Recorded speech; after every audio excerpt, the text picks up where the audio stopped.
అన్న నమస్తే అన్న. ఏంటి ఈ రోజున అసెంబ్లీ జరుగుతూ ఉంది. మరి ఎప్పుడు చూసినా జగన్మోహన్ రెడ్డి గారు కానీ ఎమ్మెల్యేలందరూ కూడా మేము ప్రజల మనుషులు, ప్రజలు ఓటేస్తేనే మేము గెలిచామని చెప్పి మాట్లాడుతున్నారు. మరి 11 నియోజకవర్గంలో 11 మంది ఎమ్మెల్యేలు గెలిచారు.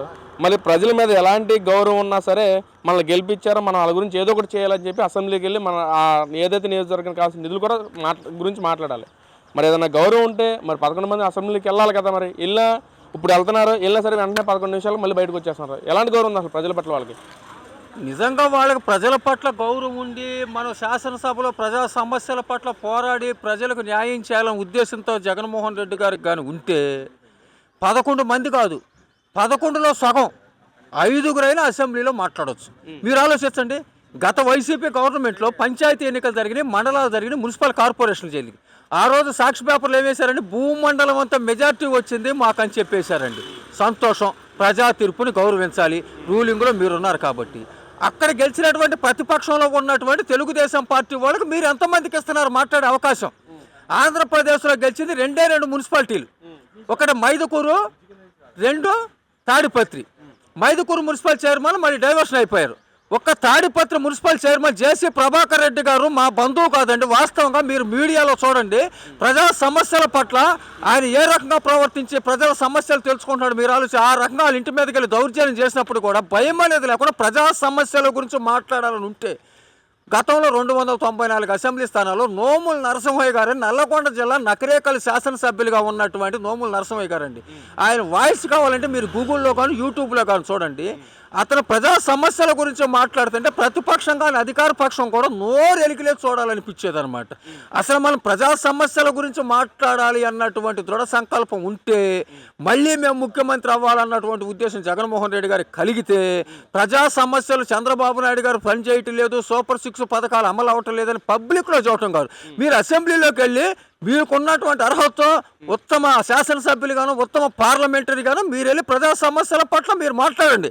మొన్న బొత్స సత్యనారాయణ గారు అసెంబ్లీ విధానసభలో అడిగారు దానికి పెన్షన్ల గురించి, దానికి అప్పుడే కొండపల్లి శ్రీనివాస్ గారు సమాధానం చెప్పారు. అట్లాగే మీరు కూడా అసెంబ్లీలోకి వెళ్ళండి. మీకు ఏదైనా అన్యాయం జరిగితే యూట్యూబ్ కానీ, సోషల్ మీడియా కానీ, వాట్సాప్ గ్రూపులు కానీ, గవర్నెన్స్ కానీ, గవర్నెన్స్లు కానీ ఉన్నాయి కాబట్టి అప్పుడు ప్రతిపక్ష పార్టీగా జగన్మోహన్ రెడ్డి గారికి సహకరించట్లేదని అంటారు. అసలు మీరు అసెంబ్లీ ఇచ్చే టీఏడిఎల్ కావాలి, అసెంబ్లీ ఇచ్చే అర్హతలు కావాలి, గెలిస్తే ముఖ్యమంత్రి, లేకపోతే ప్రతిపక్ష నాయకుడు. నాకు అసెంబ్లీలో భవనం కావాలంటే ప్రతిపక్ష హోదా అనేది చంద్రబాబు నాయుడు గారు ఎవరండి?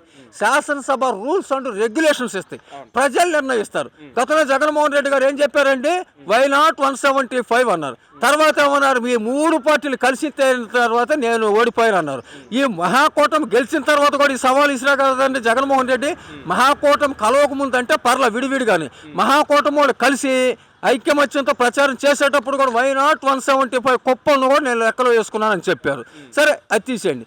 గెలిస్తే మా వల్ల, లేకపోతే ఈవీఎం ట్యాంపరింగ్. పులివెందుల కాన్స్టిట్యున్సీలో తెలుగుదేశం పార్టీ అవతరించిన తర్వాత 8 సార్లు అసెంబ్లీ ఎన్నికలు జరిగినాయండి.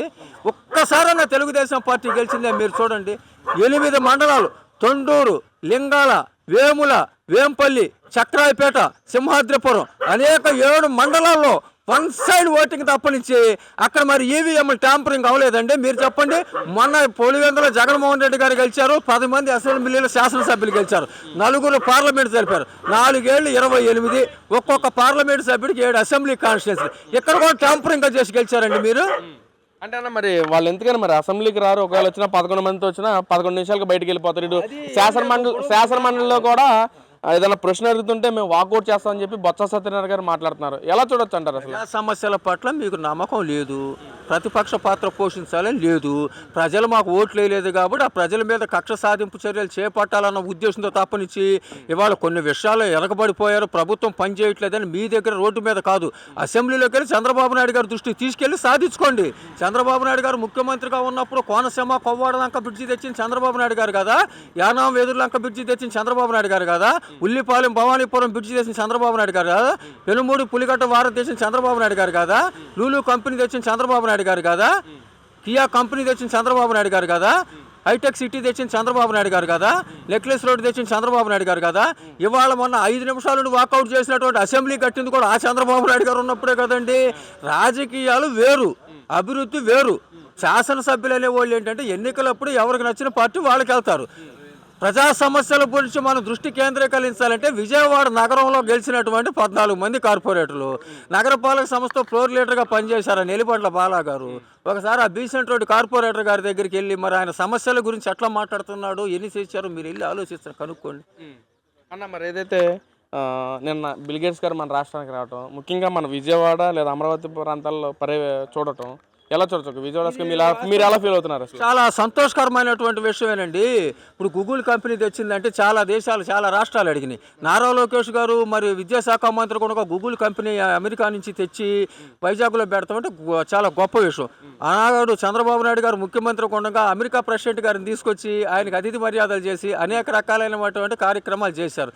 తర్వాత బెనజీర్ భుట్టో గారు అదే అనేక మందిని నెల్సన్ మండేలా గారితో ఎవరితోనో మాట్లాడి కొన్ని పథకాలు తీసుకొచ్చారు. పట్టెం గ్రామాన్ని అభివృద్ధి పదంలో ముందుకు తీసుకెళ్లారు. మరి ఇవాళ ఆయన వచ్చే ఇబ్బంది కలిగిద్దంటే అనేక రకాలైన ఇన్ఫోసిస్ కంపెనీలు వాళ్ళు దానికి వస్తాయి. మరి పక్కన వైసీపీ నాయకులు ఎవరైతే కొంతమంది నాయకులు మాట్లాడుతున్నారు, ఈ రోజున బిల్ గేట్స్ చంద్రబాబు తన స్వలాభం కోసమే తీసుకొచ్చాడు, అలాంటి రాక్షసుని తీసుకురావడానికి ఎంతవరకు కరెక్ట్ అని చెప్పి కూడా జర్నలిస్ట్ సాయి గారు అతను కూడా మాట్లాడుతున్నాడు. ప్రతిపక్ష పార్టీగా మాట్లాడకూడదండి. అసలు అతను రాక్షసుడా? ఎవరు ఆస్తులు కొల్లగొట్టాడు, ఎవరు జీవితాన్ని నాశనం చేశాడండి? ఇవాళ ప్రపంచ దేశాల మొత్తం కూడా ఆ మహానుభావుడు ఎంతో మందికి జీవనోపాధి కల్పించి అన్నార్థుల పాలిట కల్పతరువుగా నిలిచారు. అంటే ఆయన ఆంధ్రప్రదేశ్ రాష్ట్రం అనేది జీర్ణించుకోలేదు. మరి రాజశేఖర రెడ్డి గారు ముఖ్యమంత్రిగా ఉన్నప్పుడు అమెరికా ప్రెసిడెంట్ గారిని కూడా తీసుకొచ్చారుగా, దాన్ని ఏం పరిగణనలో అంటే మీరు ముఖ్యమంత్రిగా ఉన్నప్పుడు అనేక మందిని తీసుకొస్తేనేమో గొప్ప విషయమా? అంటే ఫైనల్గా ఎలా చూడొచ్చు అంటారు ఈ ప్రభుత్వం పట్ల? భవిష్యత్తు తరాలకు ఉద్యోగ విషయంలో కానీ, హెల్త్ విషయంలో కానీ, అభివృద్ధి విషయంలో కానీ ఆయన సహకారం ఆంధ్రప్రదేశ్ కావాలన్నటువంటి ఉద్దేశంతో తీసుకొచ్చారు. అనేక సందర్భాల్లో చంద్రబాబు నాయుడు గారు ముఖ్యమంత్రిగా ఉన్నప్పుడు, పివి నరసింహరావు గారు దేశ ప్రధానమంత్రిగా ఉన్నప్పుడు కాంగ్రెస్ పార్టీలో ప్రధానమంత్రి గారు కూడా నారా చంద్రబాబు నాయుడు గారు పొగిడారు. ఆనాడు మహారాష్ట్ర ముఖ్యమంత్రిగా కాంగ్రెస్లో పనిచేసినటువంటి శరద్ పవార్ కూడా చంద్రబాబు నాయుడు గారు పొగిడారు. ఇవాళ దేశ ప్రధానమంత్రిగా ఉన్నటువంటి నరేంద్ర మోడీ గారు అనేక సందర్భాల్లో చెప్పారు నాకు చంద్రబాబు నాయుడు గారు ఆదర్శమని. ఇంకా ఎంతకంటే ఏం కావాలండి?